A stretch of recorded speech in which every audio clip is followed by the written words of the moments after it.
प्रिय छात्रों, आपका बहुत बहुत स्वागत है इस कक्षा में। ये ऑनलाइन टीचिंग श्री आर के इंटर कॉलेज कोटला की तरफ से।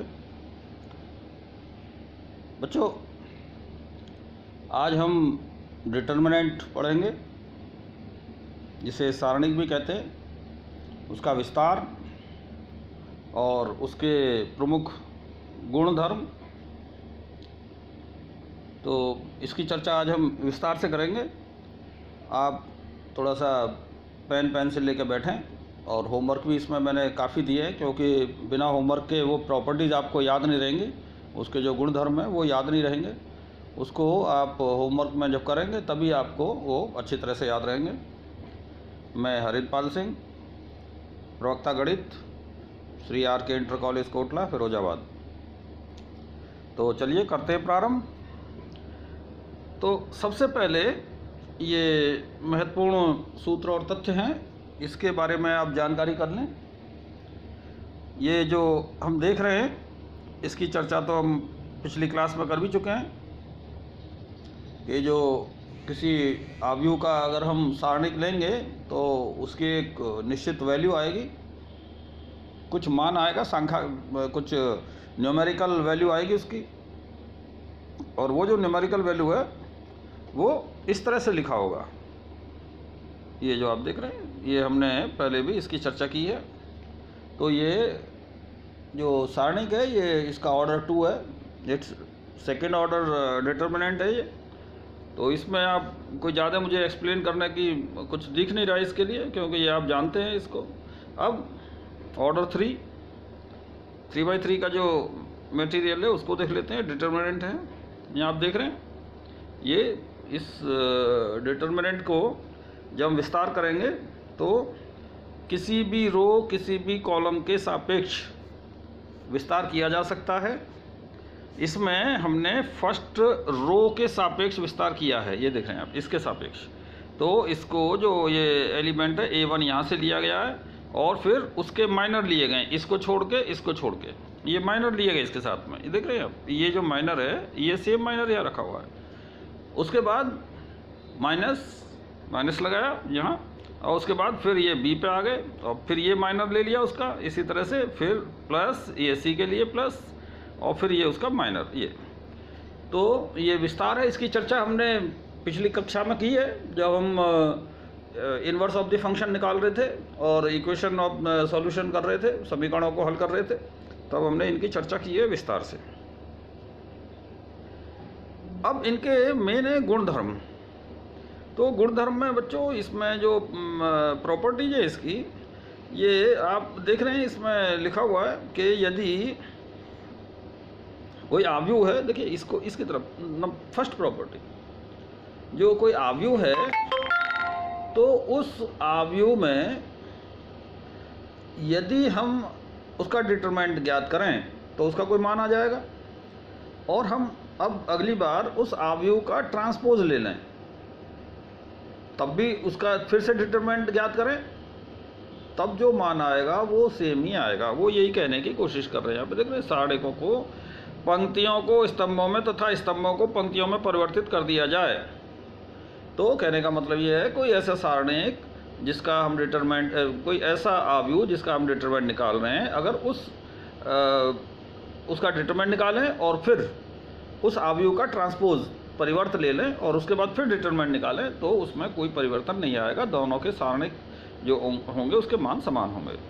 यहाँ पर थोड़ा कन्फ्यूजन ना करें आप, क्योंकि जो भी ऑपरेशन आप जो सारणिक में जो भी आप ऑपरेशन करेंगे वो रोज़ के लिए भी वैल्यू लागू होगा, वो कॉलम के लिए भी लागू होगा।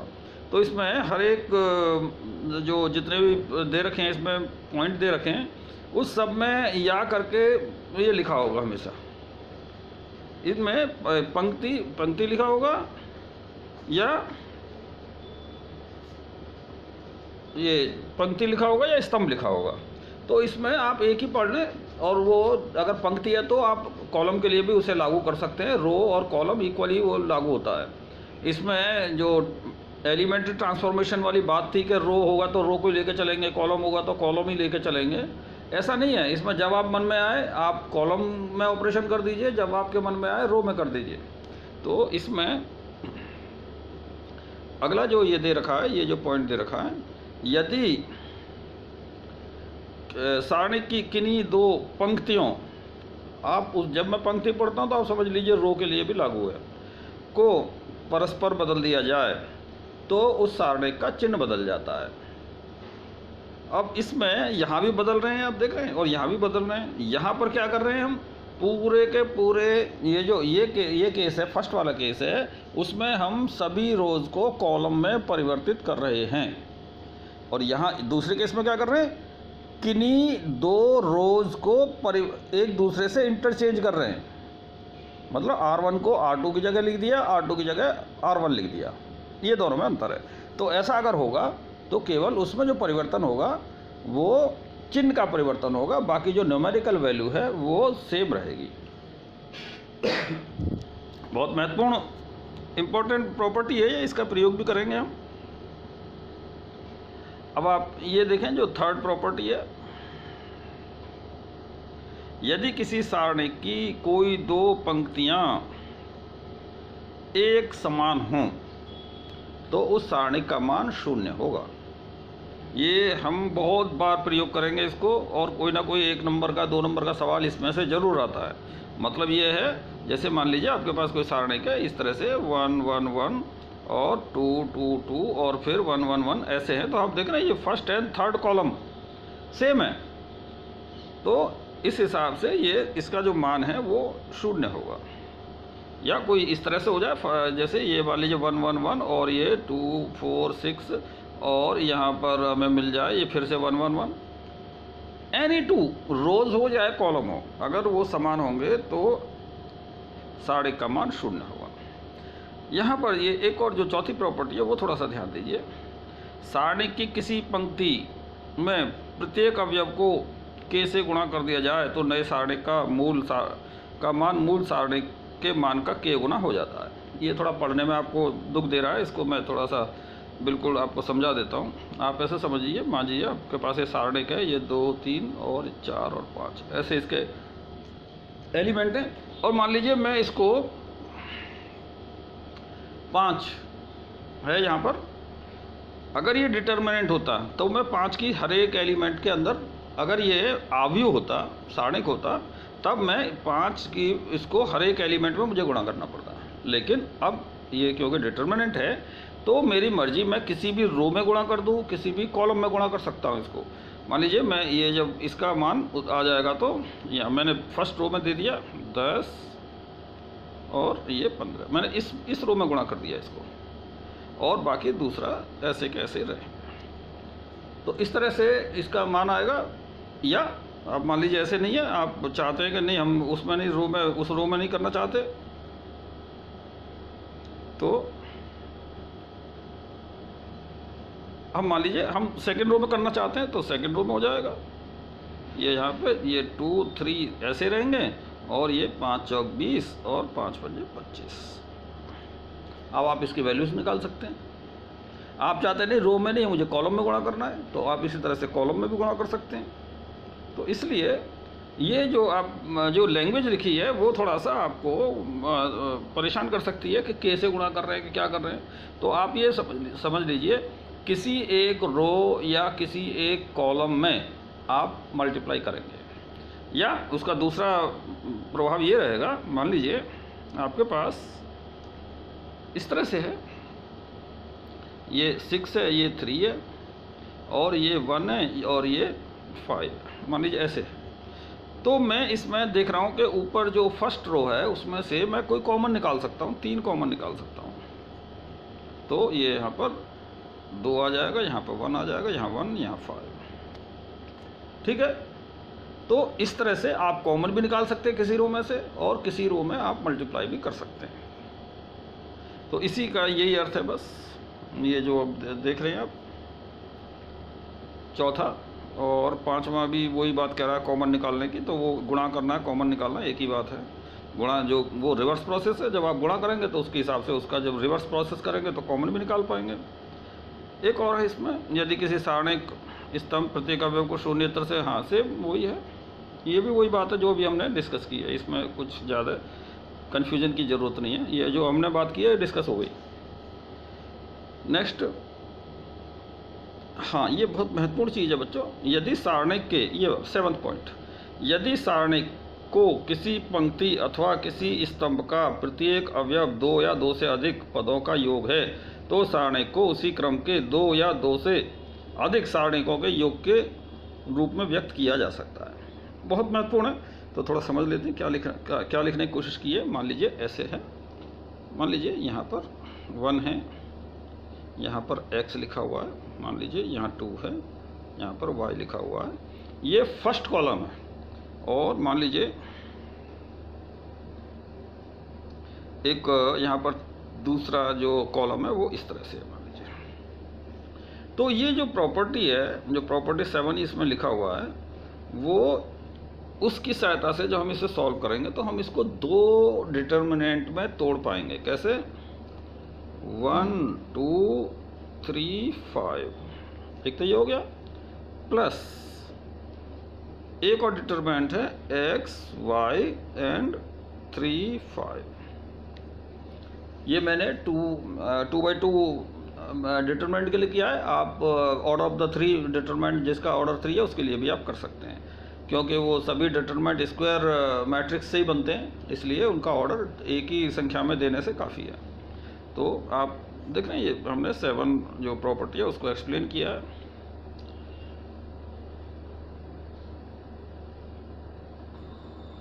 हाँ, एक और प्रॉपर्टी जो 8वीं है, ये केवल ये कहता है कि हम किसी भी कॉलम को, मान लीजिए कॉलम 3 है, मैं उसमें कॉलम 3 में कोई भी दूसरे कॉलम को जोड़ सकता हूँ, घटा सकता हूँ, k करके, मान लीजिए k टाइम्स करके मैं C2, सेकेंड कॉलम को मैं उसमें सेकेंड कॉलम को k टाइम्स मतलब k की गुणा करके और कॉलम 3 के संगत पदों में जोड़ सकता हूँ। ये हर एक कॉलम के लिए ये लागू हो सकता है, हर एक रो के लिए लागू हो सकता है, और ये बहुत ही महत्वपूर्ण है। ये अवश्य ही कोई भी डिटर्मिनेंट हम करेंगे, ये वाली प्रॉपर्टी अवश्य ही प्रयोग में आएगी। तो एक और प्रॉपर्टी बच्चों इसमें आ गया, ये कह रहे हैं कि कोई भी डिटर्मिनेंट के, ये हम प्रॉपर्टी 9 की बात कर रहे हैं, कोई भी उसके कोई एक रो या कोई एक पूरे कॉलम के एलिमेंट यदि 0 हैं तो डिटर्मिनेंट की वैल्यू 0 आएगी। हमें इसमें ज़्यादा सोचने की ज़रूरत नहीं है। वो मान लीजिए ऐसे ऐसे है,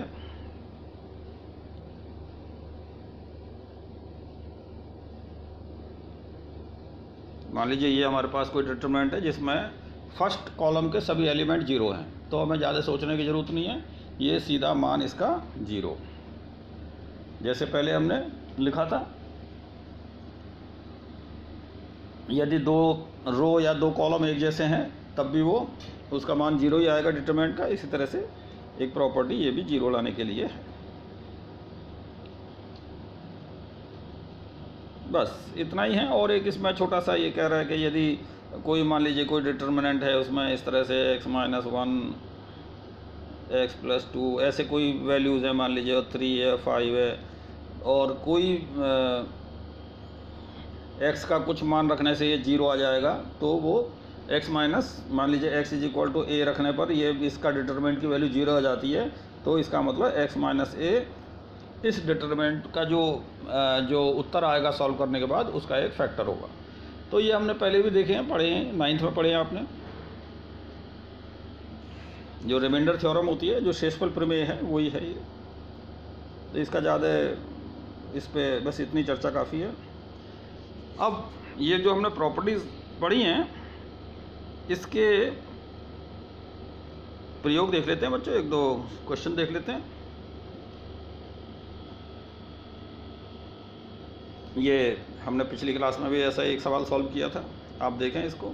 ये सेकंड ऑर्डर का डिटर्मिनेंट है, जब इसको सॉल्व किया है तो कैसे, इसको इधर मल्टीप्लाई किया है ऐसे 2 × 2, फिर माइनस लगाया, फिर इसको ऐसे मल्टीप्लाई करके, यहाँ देख रहे हैं आप, तो यहाँ पर -1 × 4 ये आ गया। तो ये आप इसकी वैल्यूज़ को आपने 8 निकाला है, तो कोई ज़्यादा बड़ा काम नहीं है, ये तो कोई भी बच्चा कर सकता है। और एक छोटा सा क्वेश्चन देख लेते हैं, ये भी सेकंड ऑर्डर का डिटरमिनेंट है, इसके बोल रहे इसका मान बताओ। तो इसमें भी हमने वही प्रयोग किया, ये यहाँ से यहाँ मल्टीप्लाई किया, तो ये x इंटू एक्स और फिर इसको मल्टीप्लाई किया ऐसे, तो यहाँ से आपको वैल्यूज़ मिल जाएंगी, ये आपको मिल जाएगा ये इस तरह से। तो 2/2 में कोई प्रॉब्लम ही नहीं है। हाँ, अगर इसमें ये दोनों रो या दोनों कॉलम एक जैसे हो जाते तो हम कुछ भी नहीं करते, हम सीधा कह देते जी उत्तर 0 है इसका। नेक्स्ट देखते हैं बच्चों, एक थर्ड ऑर्डर का डिटरमिनेंट देख लेते हैं। ये देखिए, ये है, इस सारणी का मान ज्ञात कीजिए, ये है सवाल। तो इसका विस्तार आपकी मर्जी, चाहे आप इस रो से विस्तार करें, चाहे इस रो से विस्तार करें, चाहे इस रो से विस्तार करें, चाहे इस कॉलम से विस्तार करें, कैसे भी विस्तार कीजिए। बस ध्यान क्या रखना है, ध्यान ये रखना है कि आप जब विस्तार करेंगे तो जो इसके ये जो जिसके सापेक्ष आप विस्तार कर रहे हैं उसके, मान लीजिए इसके सापेक्ष किया हमने, ये 1 के सापेक्ष पहले, तो पूरा कोई रो या कोई कॉलम के सापेक्ष करेंगे तो ये जो है इसका माइनर ये बचता है, जिसकी हमने चर्चा पहले भी करी है। और फिर जो चिन्ह आते हैं खास तौर पे, ये आप देख रहे हैं यहाँ पे ये चिन्ह आ रहे हैं, ये आप ये देख रहे हैं, ये प्लस का है, ये माइनस का है, फिर प्लस का है। तो जब आप इसको एक्सपेंशन करेंगे तो आप चिन्हों का विशेष ध्यान रखेंगे। जैसे मान लीजिए आपको मन आया कि नहीं, मैं तो इसके सापेक्ष करना चाहता हूँ, ये जो थर्ड कॉलम है इसके सापेक्ष करना चाहते हैं, तो बच्चों कैसे करेंगे? पहले मैं 4 लिखूंगा, लेकिन 4 से पहले चिन्ह देखना पड़ेगा। कैसे? यहाँ प्लस, यहाँ माइनस, यहाँ प्लस। बस यहाँ से फर्स्ट एलिमेंट से शुरू करो, प्लस कर लगाना, फिर माइनस प्लस माइनस लगाते रहो। अब माइनर कौन सा आएगा? इसको छोड़ दीजिए, इसको छोड़ दीजिए, तो -1 and 3 and 4 and 1, ये हो गया। अगला जब ये प्लस का आया है तो अगला माइनस आएगा, और फिर 0 के सापेक्ष कुछ ना कुछ माइनर कोई भी आने दीजिए, फिर अगला 0 आएगा, फिर भी 0 के सापेक्ष फिर माइनर आने दीजिए, तो ये तो वैसे ही 0 हो जाएंगे, तो केवल आंसर ये ही दे देगा। तो हमें अपने से सोच लेना चाहिए कि किसके सापेक्ष हमें विस्तार करना है और किस तरह से आसानी से हम उसका मान निकाल सकते हैं। तो इस तरह से आप इसको सॉल्व कर सकते हैं। तो और वही ये इन्होंने किया भी है, यहाँ देख रहे हैं। तो ये हालांकि आपकी मर्जी, अगर आप नहीं चाहते कि नहीं मैं तो इससे के सापेक्ष नहीं, मैं तो इसके सापेक्ष करूँगा, तब भी कर सकते हैं। इसके सापेक्ष चाहेंगे उसके सापेक्ष कर सकते हैं। तो ये विस्तार करना तो बेसिक प्रक्रिया है, ये आपको आना ही चाहिए। बच्चों, कभी कभी क्वेश्चंस जो आते हैं उनमें विशेष रूप से लिखा रहता है सारणी के गुणधर्मों का प्रयोग करते हुए उसका मान ज्ञात कीजिए, या लिखा रहेगा बिना विस्तार किए सारणी का मान ज्ञात कीजिए। तब आपको प्रॉपर्टीज़ की आवश्यकता पड़ेगी। हालांकि प्रॉपर्टीज़ का जो उद्देश्य है वो ये है कि सारणी को आसानी से हम सॉल्व कर लें, ज़्यादा मेहनत नहीं करनी पड़े, क्योंकि ये तो इजी वाले क्वेश्चन थे तो आपने विस्तार से कर लिए। लेकिन कुछ ऐसे क्वेश्चन होंगे जो विस्तार से बहुत बड़े हो जाएंगे या 2-3 पेजों में भी नहीं आ पाएंगे, और अगर हम उनकी प्रॉपर्टीज़ यूज़ कर लेंगे तो आसानी से हम उन्हें सॉल्व कर पाएंगे। कुछ उदाहरण देख लेते हैं, एक दो और। ये आप देखिए, ये बोल रहा है सिद्ध कीजिए ये बराबर 0 है। तो अगर आप इसको विस्तार करने लग गए तो आप ये कितना बड़ा हो जाएगा। देखिए 13 लिखना पड़ेगा, यहाँ से 13, फिर उसका माइनर लिखना पड़ेगा, ये 17, 20, फिर 18, फिर 21, ऐसे फिर माइनस लगाना पड़ेगा, फिर ये सब लिखने पड़ेंगे, और फिर उसकी गुणा करनी पड़ेगी। कितना बड़ा हो जाएगा, पूरा पेज भर जाएगा।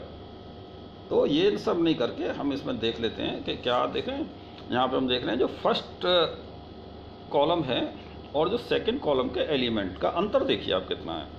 13 में 3 जोड़ेंगे 16, 14 में 3 जोड़ेंगे 17, 15 में 3 जोड़ेंगे 18, और यही अंतर यहाँ भी आ रहा है, देख रहे हैं आप, 16 और 19 में 3 का अंतर है, इसमें भी 3 का अंतर है, इसमें भी 3 का अंतर है। तो इसके लिए हम विस्तार करने की ज़रूरत नहीं है हमें, हम पहले एक बार में आप एक ही ऑपरेशन कीजिए। ये सही नहीं किया है इन्होंने कि एक बार में ही वो R2 में भी ऑपरेशन कर दिया फिर R2 को भी दोबारा से लपेट दिया, वो सही नहीं है। अगर ये करना ही था तो पहले ये वाला ऑपरेशन करना चाहिए था ये। तो इन्होंने हमने कॉलम बताया, ये रो में भी आप देखेंगे तो उसमें भी इसी तरह का परिवर्तन है। तो इसमें किया है, पहले आप ये दिया है R3 को लिखिए R3 माइनस R2, मतलब इसकी जगह पर क्या लिखना है R3 माइनस R2। तो जब आप ये लिखना शुरू करेंगे R3 की जगह पर, तो R3 में कितना आ जाएगा बच्चों, यहाँ पर 15 ये 1 आ जाएगा, और ऐसे ही यहाँ पर भी 1 आ जाएगा, यहाँ पर भी 1 आ जाएगा, ठीक है। अगला ऑपरेशन, ये फर्स्ट ऑपरेशन है ये, फिर सेकेंड ऑपरेशन आप ये कीजिए, R2 की जगह पर R2 माइनस R1 रखिए, तो ये R2 बदल जाएगा, और यहाँ भी 1 1 1 आप देख रहे हैं। आप 14 में से 13 जाएगा 1 बचेगा, 17 में से 16 जाएगा 1 बचेगा, 20 में से 19 जाएगा 1 बचेगा। तो इस तरह से आप पहले ये ऑपरेशन कीजिए, फिर दोबारा ये ऑपरेशन कीजिए, और हो सके तो एक ऑपरेशन करने के बाद में अगले स्टेप पे बढ़ जाइए, और फिर अगले स्टेप में फिर ये वाला ऑपरेशन कीजिए सेकंड वाले। तो उससे क्या होगा, थोड़ा सा एक स्टेप भी बढ़ जाएगा, क्योंकि स्टेप मार्किंग होती है तो उसके नंबर भी मिलते हैं। आप देखेंगे, अब आप क्या कहेंगे, आप बोलेंगे कि इसका मान 0 होगा, और कारण क्या देंगे, ये R2 और R3 सेम है। तो हमने प्रॉपर्टी में पढ़ा था, अगर कोई 2 रो या 2 कॉलम एक जैसे होंगे तो उस सारणी का मान 0 होगा। बस ये प्रॉपर्टीज़ लिख दीजिए कि हमने उसके प्रॉपर्टीज़ के आधार पर ये कह दिया कि 0 है, तो विस्तार करने की आवश्यकता नहीं है। बच्चों एक और उदाहरण देख लेते हैं, ये देखें, इसमें आप देख रहे हैं कब मान ज्ञात कीजिए। तो ये मान ज्ञात करने में इसने यहाँ से आप देख रहे हैं, ये जो 102 है और ये 18 है और ये 36 है, इनमें आप देख रहे हैं 6 कॉमन है सब में। तो 6 कॉमन है, तो मैं क्या कर सकता हूँ, इसमें से 6 बाहर निकाल सकता हूँ, जो यहाँ पर निकाला है अगले स्टेप में।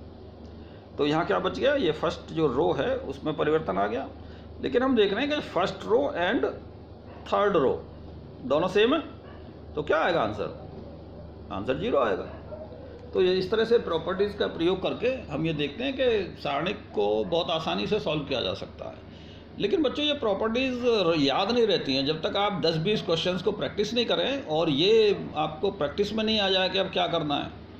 तो उस हिसाब से अगर आपने जल्दी जल्दी 2 सवाल करके सोच लिया कि हमें तो आ गया, तो कभी नहीं आता है। आप देखा होगा कि जो बच्चा नया कभी कोई गाड़ी चलाना सीखता है और कोई सामने कोई ट्रक या कोई ऐसी चीज़ या कोई ख़तरनाक चीज़ आ जाए, तो वो ये भूल जाता है कि ब्रेक कौन सा है और रेस कौन सी है, वो प्रैक्टिस से आती है। तो इसलिए आपको प्रैक्टिस करनी चाहिए, तब आपको एक आइडिया आ जाएगा कि हमें किस प्रॉपर्टी का प्रयोग करना है। एक थोड़ा हार्ड सा क्वेश्चन देख लेते हैं बच्चों, ये देखिए, ये सवाल है, इसमें ये कह रहे हैं कि XYZ सभी भिन्न है, मतलब इक्वल नहीं है, और यदि ये भी दे रखा है, ये सब जो डिटरमिनेंट है उसका मान 0 है, तो ये सिद्ध कीजिए XYZ इज इक्वल टू -1। ये कई बार देख रहे हैं आप, CBSE में भी आया, UP बोर्ड में भी आया एक आध बार। तो इसमें करना क्या है, प्रॉपर्टी यूज़ करेंगे हम, और कुछ ऐसे करेंगे कि ये जो ये आ रहा है इज इक्वल टू -1, ये किसी फैक्टर वेक्टर में आ जाए, और उस हिसाब से हम इक्वल टू 0 करेंगे, क्योंकि ये 0 तो दे ही रखा है इसने। इस तरह से हम आगे बढ़ेंगे, देखेंगे अगर आप विस्तार करने लग गए ये LHS का, इस डिटर्मिनेंट का अगर आप विस्तार करने लग गए तो बहुत मुश्किल में पड़ जाएंगे। इसको प्रॉपर्टीज़ के थ्रू ही करेंगे हम। तो प्रॉपर्टीज़ में क्या करेंगे बच्चों, LHS ले लेंगे। LHS में ये हमने ऐसे कैसे ये डिटरमिनेंट उतार लिया यहाँ से, जो ये है ऐसे कैसे उतार लिया। अब आप देख रहे हैं ये वाला जो इस कॉलम है, थर्ड कॉलम, ये 2 संख्याओं को जोड़ जोड़ के बनाया गया है। तो एक प्रॉपर्टी हमने डिस्कस की थी इसके पहले, क्या कर सकते हैं हम, इसको 2 अलग अलग डिटरमिनेंट के मान के रूप में लिख सकते हैं, 2 अलग अलग डिटरमिनेंट के रूप में लिख सकते हैं। कैसे, एक तो ये 1 को लेकर साथ में यहाँ से यहाँ तक का एक डिटरमिनेंट बन जाएगा ये वाला, और दूसरा ये दोनों लिए जाएंगे और फिर जो X cube Y cube Z cube है ये यहाँ पर ले लेंगे इनको, ये देखिए यहाँ पर इस तरह से ये इसको 2 भागों में तोड़ा है डिटरमिनेंट को।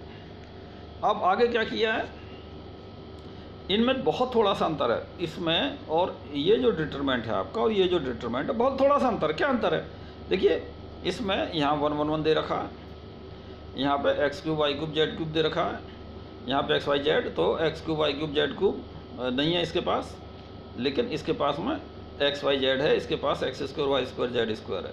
तो हम इसमें से कुछ ना कुछ कॉमन निकालेंगे इस वाले में से। कैसे, जो सेकंड है इसमें आप देख रहे हैं, ये जो रो देख रहे हैं हम फर्स्ट रो, इसमें से कुछ कॉमन आ रहा है क्या, एक्स कॉमन ले सकते हैं, तो यहाँ से इस रो से हमने एक्स कॉमन निकाला, दूसरे वाले में से वाई, और जो थर्ड रो है उसमें से यहाँ थर्ड रो, इसमें से हमने जेड कॉमन निकाला। तो हमने देखा यहाँ पर एक्स वाई जेड आ जाएगा ये, और जो एक्स है यहाँ से निकल गया तो यहाँ तो 1 बचे, ये 1 ही बचेगा, ये 1 यहाँ बचेगा, और इनकी सबकी एक एक पावर कम होती जाएगी।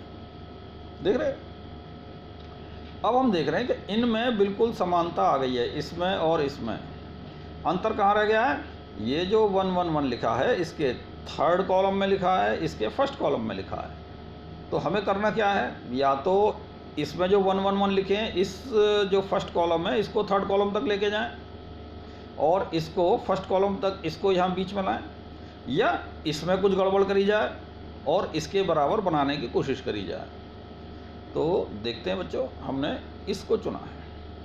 हमने चुना क्या है, ये जो कॉलम है C3 को हमने इंटरचेंज किया C2 से। हालांकि हम C1 से भी कर सकते हैं, ऐसी कोई बात नहीं है, लेकिन क्योंकि उससे काम हमारा होता नहीं है, हमें इसको भी पीछे धकेलना है। तो हमने C2 और C3 को इंटरचेंज कर दिया, तो क्या हो जाएगा, ये जो X cube Y cube Z cube है ये यहाँ आ जाएंगे, और ये 1 1 1 वाले यहाँ आ जाएंगे, और इसका माइनस आ जाएगा। क्योंकि जब भी हम 2 रो या 2 कॉलम को इंटरचेंज करते हैं तो डिटर्मिनेंट की वैल्यू पे कोई फ़र्क नहीं पड़ता, लेकिन डिटर्मिनेंट का जो मान है उसका चिन्ह बदल जाता है। तो ये चिन्ह बदल दिया यहाँ पे, देख रहे हैं आप अगले ऑपरेशन में, यहाँ ये चिन्ह बदला है यहाँ पे। अभी भी बात हमारी पूरी हुई नहीं है। यहाँ देख रहे हैं ये 1 1, ये जो कॉलम है ये यहाँ पे अटका हुआ है, हमें क्या करना है, इसको यहाँ तक लेके आना है। तो हम फिर से इंटरचेंज कर लेंगे। अब क्या करेंगे ऑपरेशन, अब हम करेंगे C1 और C2 को इंटरचेंज करेंगे, ऐसे लिखते हैं। अब हम देख रहे हैं कि ये इंटरचेंज करने के बाद दोनों, वो माइनस भी हट गया, क्योंकि एक बार हमने इंटरचेंज किया तो पहले माइनस आ गया, और एक बार इंटरचेंज किया तो फिर माइनस आएगा, तो माइनस माइनस प्लस हो जाएंगे दोनों। अब आप देख रहे हैं ये जो डिटरमिनेंट है और ये जो डिटरमिनेंट है सेम है कि नहीं है, सेम है। तो हमने इनको कॉमन निकाल लिया, और ब्रैकेट में यहाँ से तो 1 बच जाएगा, और यहाँ से ये एक्स वाई जेड बच जाएगा, ये ठीक है। अब यहाँ पर ये LHS लिया था, जबकि ये हमें दिया हुआ है कि ये इक्वल टू 0 है सब, और ये भी दिया है कि x is not equal to y and y is not equal to z, not equal to, ये सब अलग अलग हैं। तो किसी भी हाल में हम ये कह सकते हैं कि ये मान इसका कभी भी 0 नहीं हो सकता, क्योंकि ये जो x y z हैं ये सभी भिन्न हैं। तो ये जब 0 नहीं होगा तो कौन 0 होगा, तो अगले स्टेप में हम ये लिखेंगे कि इसका, क्योंकि ये जो मान है it can not be equal to 0, ये सभी सब 0 है, तो कौन 0 होगा, 1 plus X Y Z is equal to 0, और यहाँ से क्या मिल जाएगा, X Y Z is equal to -1, यही सिद्ध करना था। तो आप देख रहे हैं इसमें बीजगणित भी लगा है, और प्रॉपर्टीज़ के बिना तो खैर काम ही नहीं चलेगा। तो ये मैंने आपको 2-3 उदाहरण दिए हैं, आप ई-पाठशाला से डाउनलोड करके बुक डाउनलोड कर लीजिए, नहीं तो दीक्षा पे ऐप डाउनलोड कर लीजिए, उनमें सफिशेंट आपको उदाहरण मिल जाएंगे, और प्रॉपर्टीज़ यूज़ करने के प्रैक्टिस हो जाएगी। अब आप होमवर्क नोट कर लीजिए, ये आपका होमवर्क है, बिल्कुल सिंपल है। सबसे पहले हमने सिंपल से शुरू किया है, इसको हम सॉल्व भी इस तरह का सवाल हमने सॉल्व भी किया है, तो इसलिए आप इसको देख लें, ये देखिए सिद्ध कीजिए। और फिर बिना प्रसार के ये जो क्वेश्चन है, प्रसार नहीं करना है। तो प्रसार नहीं करना है तो आप करोगे क्या? तो बड़ा, इसको अगर आपने मान लीजिए अलग अलग तोड़ना शुरू कर दिया, ये इसको तोड़ना शुरू कर दिया, जो हमने पहले बताया था कि उनको एक से अधिक डिटरमिनेंट में तोड़ा जा सकता है, तो और भी ज़्यादा गड़बड़ हो जाएगा मामला। आप एक काम करना है, इसमें जो C1 है, C1 की जगह C1 + C2 + C3 आप लिख के आगे बढ़ाना है इसको। और तब आप देखेंगे कि जो फर्स्ट कॉलम है, फर्स्ट कॉलम में आपको 2 मिल जाएगा सभी के साथ में। यहाँ पर देख रहे हैं आप, जब इसको जोड़ेंगे, सबको जोड़ेंगे तो 2A + B + C ऐसे मिल जाएगा। इसी तरह से जब इसको सबको जोड़ेंगे तो 2P + Q + R ऐसे मिल जाएगा। ऐसे ही तीसरे वाले में भी एक 2 मिल जाएगा। तब आप क्या करें, इनमें से 2 को बाहर निकाल लीजिए फर्स्ट कॉलम में से। अंदर कौन बच जाएगा? केवल A + B + C, P + Q + R और X + Y + Z, ये बच जाएंगे बस। अब क्या करेंगे बच्चों? अब आप एक काम करना कि जो कॉलम C3 है, C3 की जगह लिखना C3 - C1। ऐसे ही C2 की जगह पर भी आप लिख देना C2 - C1। बाकी आपके सामने उसका चित्र आ जाएगा, बिल्कुल आप समझ जाएंगे कि अब केवल हमें कॉलम्स को इंटरचेंज करना है बस। आपके पास में इस पूरे के पूरे सॉल्यूशन आ जाएंगे। तो ऐसे ही आप ये देखें, कुछ आप अपने से भी करें, और जो आपको कष्टकारी लग रहे हों उनके लिए आप ग्रुप में कांटेक्ट कर लें, या ये जो वीडियो आपको यूट्यूब पे मिलेगा उसके कमेंट बॉक्स में आप डाल देंगे जी ये हमें बहुत दुख दे रहा, हमें हमारी समझ में नहीं आ रही बात। ये है, सब में अलग अलग प्रॉपर्टी यूज़ करनी है, और प्रॉपर्टी यूज़ करने के बाद आपको हैंडी हो जाएंगे वो, और फिर आपको बिल्कुल भी परेशानी नहीं होगी, ना याद करने में ना कुछ। तो इस तरह से आप आराम से डिटरमिनेंट पूरा कर सकते हैं। तो बच्चों, ये हमारा मैट्रिक्स भी कंप्लीट होता है, और आगे का जो चैप्टर है उसको तो जुलाई से शुरू करना है। जो याद देख लेंगे, मैं मालूम कर लूँगा कि कब से करना है। अगर पूछ लेंगे तो प्रधानाचार्य से बात करेंगे, और अगर वो कहेंगे कि आगे और चैप्टर शुरू कीजिए तो कैलकुलस की तरफ चलेंगे। बाकी अभी मैं चाहता हूँ कि 2-3 दिन आप इसी में रहें, जो हमने अभी तक ये पढ़ लिए हैं, जो यूनिट पढ़ी है हमने, इसी को आप पहले कर लें। जो सबसे पहले जो हमने किए थे, ये आपका फंक्शन वगैरह, रिलेशन, फंक्शन, ये सब पढ़े थे हमने। और इसमें जो अब तक मैट्रिक्स तक हम आए हैं उनको आप पहले अच्छी तरह से कर लीजिए, इसकी प्रैक्टिस कर लीजिए। इसमें जो इनवर्स सर्कुलर फंक्शंस पढ़े थे, आपका जो टाइप ऑफ मैपिंग था, बाइनरी ऑपरेशंस थे, और ये आपका इसमें जो हमने पढ़े हैं, मैट्रिक्स पढ़ा है, सारणिक पढ़ा है। तो पहले आप इसको कंप्लीट कर लें, कोई इतना जल्दी नहीं है। और जो आपके हार्ड प्रॉब्लम्स होंगी उनको ग्रुप में उठाएं, या मेरे को सीधे आप मेरे को मेल कर सकते हैं, सीधे मेरे सामने फ़ोन करके बात कर सकते हैं। उसके बाद में मैं परमिशन लेकर फिर आपको कैलकुलस स्टार्ट करेंगे। तो आज यहीं इतना ही। Thank you.